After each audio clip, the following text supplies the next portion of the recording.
Olá, boa noite. Está no ar Assunto de Estado, um espaço para debates que interessam diretamente à população brasileira. Hoje, os senadores da bancada da Paraíba discutem o desenvolvimento social no Estado. Eles vão responder às suas questões, telespectador. Você pode enviar sua pergunta ou comentário pelo telefone 0800 61 2211, o Alô Senado. Pelo nosso portal www.senado.gov.br/Alô Senado ou ainda pelo Twitter, @TV Senado.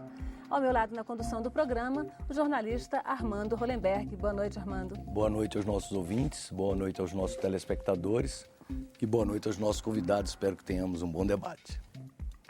Você pode acompanhar Assunto de Estado também pela Rádio Senado, aqui em Brasília, em Rio Branco, em Natal, Fortaleza e Cuiabá. Os 3 senadores da Paraíba estão no primeiro mandato, mas têm décadas de experiência política. Cássio Cunha Lima, do PSDB, nasceu em Campina Grande. Tem 48 anos e exerce cargos eletivos desde 1986, quando foi eleito o mais jovem deputado federal constituinte aos 23 anos de idade. Cunha Lima foi 2 vezes deputado federal, 3 vezes prefeito de Campina Grande, 2 vezes governador do estado e eleito senador em 2010. Boa noite, senador. Bem-vindo ao Assunto de Estado. Boa noite, Antônia. É prazer estar com vocês, com os telespectadores, com os meus colegas senadores da Paraíba. Bom, Cícero Lucena Filho, também do PSDB, nasceu em São José de Piranhas em 1957. É empresário da construção civil. Antes de ser eleito senador em 2006, Lucena foi 2 vezes prefeito da capital, João Pessoa, vice-governador e governador do estado e ministro no governo de Fernando Henrique Cardoso. Boa noite, senador. Bem-vindo aos nossos estúdios. Boa noite. É um prazer estar com todos vocês. Antônio Vital do Rego Filho, do PMDB, também nasceu em Campina Grande em 1963. É médico e advogado. Começou na vida política em 1988. Foi 3 vezes vereador em sua cidade natal, 2 vezes deputado estadual, 1 vez deputado federal e agora senador, eleito em 2010. Obrigada, senador, pela sua participação aqui no Assunto de Estado. Boa noite, Antônia. É uma alegria muito grande estar com vocês da TV Senado. Um abraço à Paraíba, que está nos vendo, assistindo, ouvindo, vibrando com a possibilidade de estar junto com os 3 senadores participando de um debate tão republicano e tão importante para todos nós. Bom, os números oficiais mostram que a Paraíba é um dos estados campeões na redução da desigualdade social nos últimos anos.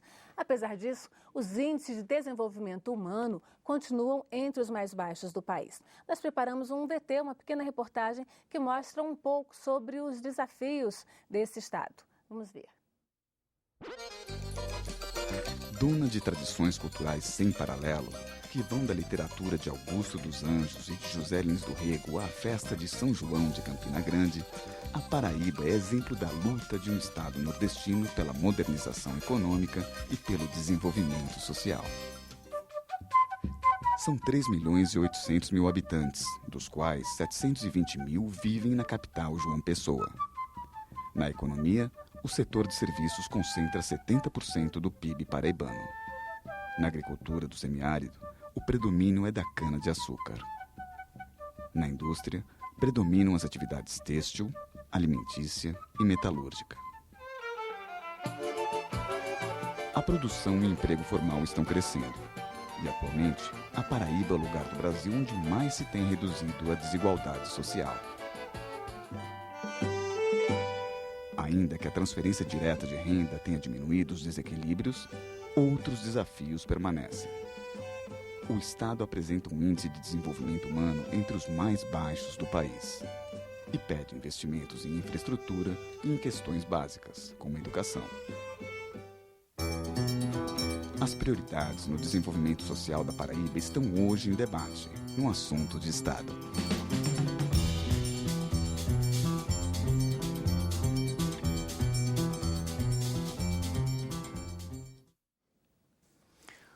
Bem, senadores, da pesquisa que fizemos, ficou claro que os índices de pobreza vêm se reduzindo, a desigualdade, o índice de Gini, vem diminuindo significativamente, mas a Paraíba continua no 24º lugar no ranking do Índice de Desenvolvimento Humano, o chamado IDH.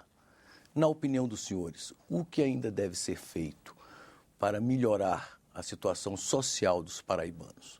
Vou começar pelo senador Cícero Lucena, que é o mais idoso aqui. Muito obrigado pela parte que me toca. Quer dizer, então, que é o mais experiente. O mais experiente, pronto. Me corrigindo. Mas eu quero dizer que nós temos vivido, efetivamente, um momento em que há a redução da desigualdade, que é um fenômeno que parte a Paraíba em si contribuiu e parte também algo que tem ocorrido no Brasil nos últimos anos. Mas a Paraíba carece de uma forma, vamos dizer assim, muito clara, muito presente, a necessidade por parte de uma solidariedade do governo federal, principalmente de investimentos estruturantes para o seu desenvolvimento, para o seu crescimento econômico, aproveitando, obviamente, algumas vocações que temos e proporcionando com esse desenvolvimento, com a geração de emprego, nós ampliarmos a renda do nosso Estado. E ao ampliarmos a renda, termos a oportunidade de melhor distribuir. Fora as ações que são fundamentais da área social, principalmente na área de saneamento básico, na área de educação, de saúde e de infraestrutura para que possa proporcionar esse desenvolvimento. Senador Vital. Não é pela ordem de idade, né? Porque aí tá Não, você é levemente mais novo, senador Cássio. Não, nós somos da mesma idade. Meses, mas, né? Nós somos da mesma de idade. diferença. Veja bem, Armando, eu queria rememorar, até para os nossos telespectadores da Paraíba, eles conhecem bem, quando o Cícero estava falando, eu me lembrei de um artigo do professor Romulo Polari. É um dos luminares da economia paraibana. Ele disse certa vez que o atraso não acontece por acaso. O atraso não acontece por acaso. Nós tivemos 3 grandes momentos da nossa vida econômica. O primeiro na década de 60, 80, em que nós éramos a 4ª economia do Nordeste, entre os 9 estados, a 4ª. Na década de 90, nós passamos a 5ª. Na década de 2000 a 2010, nós fomos a 6ª. Isso repercute no nosso PIB. Nós contribuímos para o PIB nacional com 0,9%, enquanto recebemos da União apenas 1% dos investimentos, o que Cícero colocou agora há pouco. Nós estamos com o Nordeste profundamente desigual na sua distribuição de riqueza. Eu chamo sempre o Nordeste dos ricos, o Nordeste dos pobres. E aqueles Nordeste dos mais pobres, no caso da Paraíba e de Alagoas, em que os nossos índices, vocês colocaram um VT aí extremamente inteligente. Nós estamos diminuindo as nossas diferenças com relação ao índice Gini e aos índices de desigualdade por força, muitas vezes, de transferências de riquezas. Mas nós dependemos hoje 40% do Bolsa Família. E aí é necessário, e essa reunião aqui é fantástica, porque nós somos senadores, estou aqui ao lado de 2 governadores, ex-governadores, porque nós temos que agora dar uma volta nesse processo e chamar a responsabilidade à nossa bancada. E nós temos uma bancada muito interessante no Congresso Nacional, quero felicitar aos nossos deputados federais, mas principalmente nós que representamos a federação, os 3 senadores, para chamar o feito à ordem e convocar a União para participar dessa dívida que tem com a Paraíba.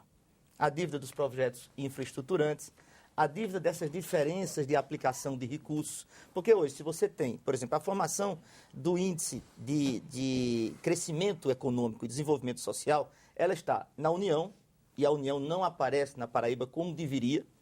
E olha que eu tenho toda insuspeição para fazê-lo, que eu sou vice-líder do PMDB e vice-líder do governo. Mas tenho colocado que a União precisa apresentar-se mais à Paraíba.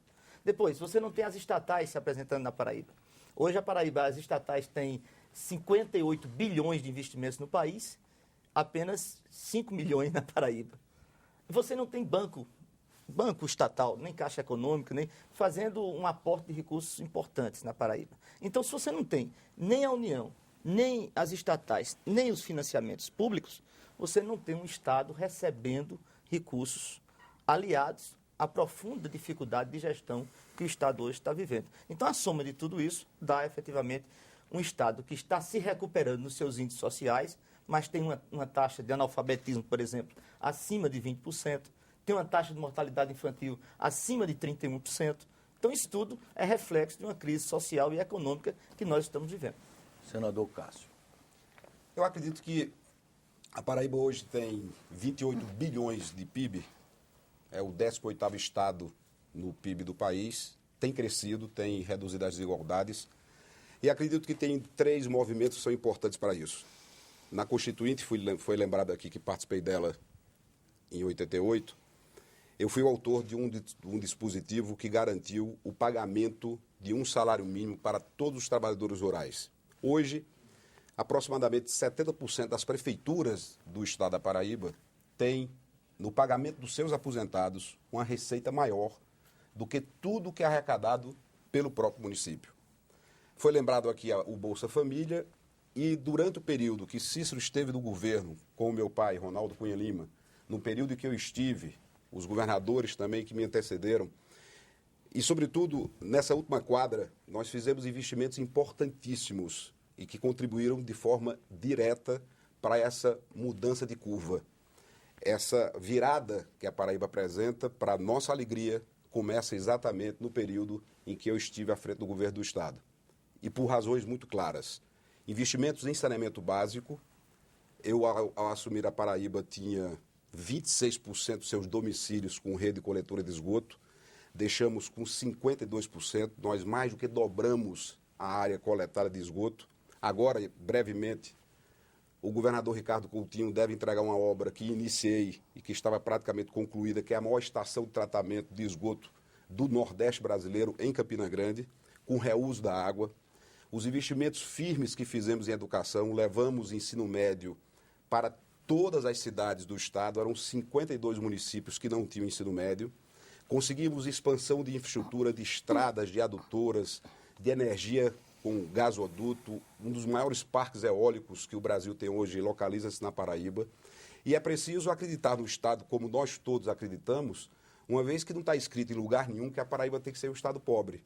E o que é importante é isso, é consolidar esses avanços, essas mudanças. Porém, para concluir, Cícero traz um tema que foi reforçado por Vital de suma importância. A União, ao longo da nossa trajetória, é devedora da Paraíba. Nós somos credores de um investimento estruturante. Todos os estados do Nordeste receberam, ao longo do tempo, algum investimento transformador da sua economia. A Paraíba é o único estado que não recebeu. E nesse pacto federativo mitigado, capenga que nós temos hoje, e acredito que vamos discutir isso ao longo do debate, dificilmente a Paraíba conseguirá responder isoladamente os seus desafios sem essa participação e essa presença do governo federal em investimentos estruturantes no estado.